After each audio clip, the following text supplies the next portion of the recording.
بیٹا جی تاریخ اسلام میں ایسی ایسی شخصیتیں بھی گزری ہیں جو جمعے کی بجائے بدھ کو پڑھاتے ہیں. ہاں دیکھیں میں نے پہلے بھی کہا ہے میں ڈرائنگ روم میں باتیں نہیں کر رہا ہوں, میں اپنی بات کا ذمہ دار ہوں.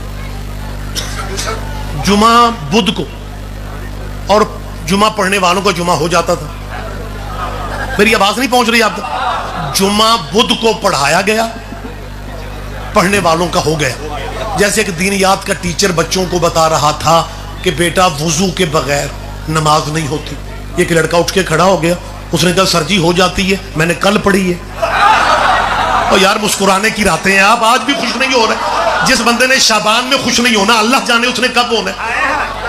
اچھا دو وزیرستانی پٹھان ہمارے میدانی علاقوں میں آ گئے. ہمارے علاقوں میں رواج ہے بس اسٹاپ پہ مسجدیں بنی ہوتی, وہ بس سے اترے اور مغرب کی جماعت ہو رہی تھی, نماز پڑھی اور باہر آ کے ایک دوسرے سے کہتے ہیں اگر وضو کے تکلف میں پڑ جاتے جماعت نکل جانی تھی. اور مسلمانوں بہت شکریہ بہت شکریہ, نہیں یہ حقیقت ہے یار. اور جمعہ بدھ کو ہو جاتا ہے. میں تاریخ اسلام کے بڑے بڑے چہرے بیٹا دکھا سکتا ہوں, میری بچوں سے گفتگو زیادہ ہے, یہ مستقبل ہے میرے ملک کا. وہ بچے اہل سنت کے ہیں, اہل حدیث کے ہیں, دیوبندی ہیں یا بریلوی ہیں, یہی کل کے جسٹس ہیں, یہی چیف جسٹس ہیں. تو انہیں ابھی سے ہم کلیئر کرنا چاہتے ہیں. تاریخ اسلام میں ایسے ایسے نامور لوگ بھی گزرے ہیں جو فجر کے 2 فرض پڑھانے کی بجائے 4 پڑھا کے پھر بھی نمازیوں سے پوچھتے تھے جب موڈ ہوئے تو اور پڑھاواں. بہت شکریہ بہت شکریہ بہت شکریہ. میں ایک اپیل کرنا چاہ رہا ہوں. میں یہ وقت گزارنے کے لیے باتیں نہیں کر رہا, میں ایک لمحہ فکریہ ہے ملت کے جید مسلمانوں کے لیے. میرا لمحہ فکریہ ہے کہ اگر تاریخ اسلام میں جمعہ بدھ کو ہونے کی گنجائش مل جاتی ہے, اگر تاریخ اسلام میں فجر کے 2 فرضوں کی بجائے 4 پڑھائے جاتے ہیں, تو خدا کے لیے یار سوچو تو صحیح. درود میں حضرت ابراہیم کو راضی کر رہے ہو, کبھی درود میں باب آدم کو راضی کرو, وہ ابو البشر ہیں, بشریت کے بابا ہیں, خلیفۃ اللہ ہیں. کبھی درود اس طرح پڑھ لو اللہم صلی علی محمد وعلی آل محمد کما صلیت علی آدم وعلی آل آدم انک حمید مجید.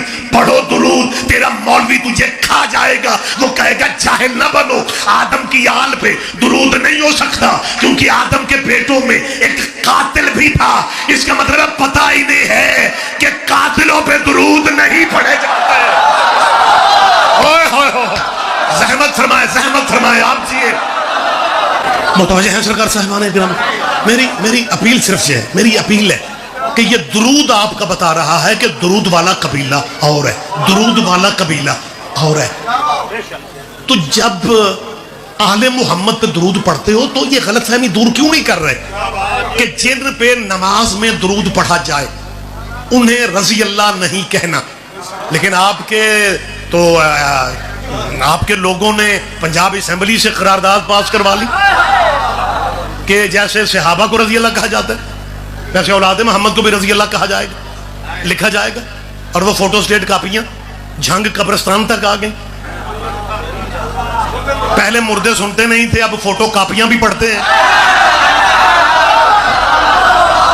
وہ ہمارے بس آخری لفظوں سے قریب ہوں, پنجاب اسمبلی کے اسپیکر ہیں, انہوں نے اس قرارداد کو پاس کرنے میں بڑا ساتھ دیا. انہوں نے ایم پی ایس کو کہا کہ دین کی خدمت ہے, قرارداد کا نام ہے تحفظ بنیاد اسلام, لہٰذا ایم پی ایس کو کہا گیا کہ آپ بھی اس پہ دستخط کریں کہ اولاد محمد کو رضی اللہ لکھا جائے گا, بولا جائے گا, پکارا جائے گا, کہا جائے گا. پرویز الہی صاحب گجرات کے چودھری صاحبان ہیں, بڑا ان کے خاندان کی بڑی خدمات ہیں پاکستان کے لیے, جتنی بنو میاں کی خدمات ہیں اسلام کے لیے. ہم اعتراف کرتے ہیں, ان خدمات کا ہم اعتراف کرتے ہیں. لیکن میں ایک بات پورے ملک میں پوچھتا پھر رہا ہوں, جناب پرویز الہی صاحب, آپ کا بیٹا مونس الہی جو ہے وہ گجرات سے ایم این اے بھی ہے, کلین شیو ہے, ماڈرن بچہ ہے, وہ اگر خالی مونس الہی بھی لکھ لے تو گزارا ہو جاتا ہے. لیکن وہ چودھری پرویز الہی کا بیٹا ہے نا, لہذا پہلے چودھری لکھتا ہے پھر اپنا نام لکھتا ہے. کیوں جٹ بندے بھی بولیں گے اب تو چودھری کے بچے چودھری ہوتے ہیں, صلی اللہ کے بیٹے رضی اللہ بن جاتے ہیں. بولو میرے ساتھ جھنگ والوں زحمت فرما. آپ جیے آپ زندہ و سلامت رہے.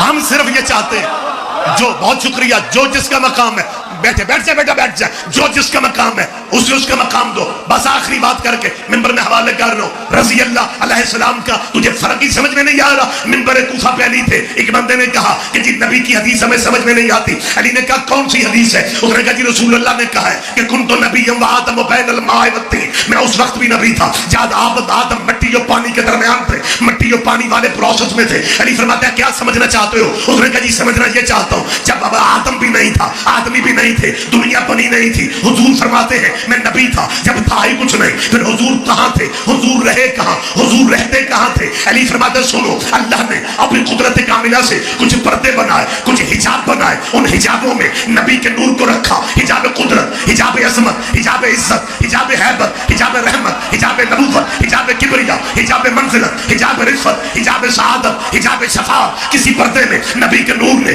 سبحان ربی العلیٰ پڑھا، کسی میں سبحان ربی العظیم پڑھا، کسی میں سبحان الملک المنان پڑھا، کسی میں سبحان ذی الملک والملکوت پڑھا، کسی میں سبحان من یزیل الاشیاء ولا یزول کی تصویریں پڑھی. ان 12 پردوں میں جب تصویریں پڑھ چکے، اللہ نے اسی نور کے صدقے کچھ دریا خلق کیے. ان دریاؤں کی تہ میں اسے اترنے کا کہا. سب سے پہلے نبی کا نور دریا علم میں اترا، علم کے بعد دریا علم میں اترا، علم کے بعد دریا زہد میں اترا، زہد کے بعد دریا تقویٰ، تقویٰ کے بعد دریا خشیت، خشیت کے بعد دریا سیانت، سیانت کے بعد دریا عنابت، عنابت کے بعد دریا مزید، مزید کے بعد دریا صبر، صبر کے بعد دریا رضا، رضا کے بعد دریا وفا، وفا کے بعد دریا حیا. حتیٰ کہ 20 دریاؤں سے جب نبی کا نور باہر آ گیا، اللہ کی آواز آئی تو ہی مخلوق اول ہے، تو ہی مخلوق اول ہے، تو ہی ختم الرسل ہے.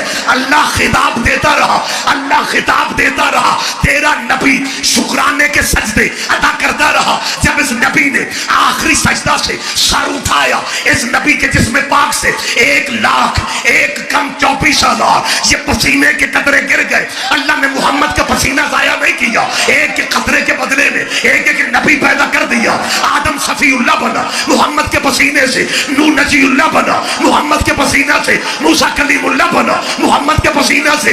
خدا را مجھے بول کے بتاؤ جو نبی محمد کے پسینے سے بنے ان کا نام کیسے لیتے ہیں؟ حضرت آدم علیہ السلام، حضرت نوح علیہ السلام، حضرت موسیٰ علیہ السلام.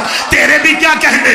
جو محمد کے پسینے سے بنے وہ علیہ السلام ہوتے ہیں، اور جو محمد کے خون سے بنے وہ رضی اللہ کیسے بنتا ہے؟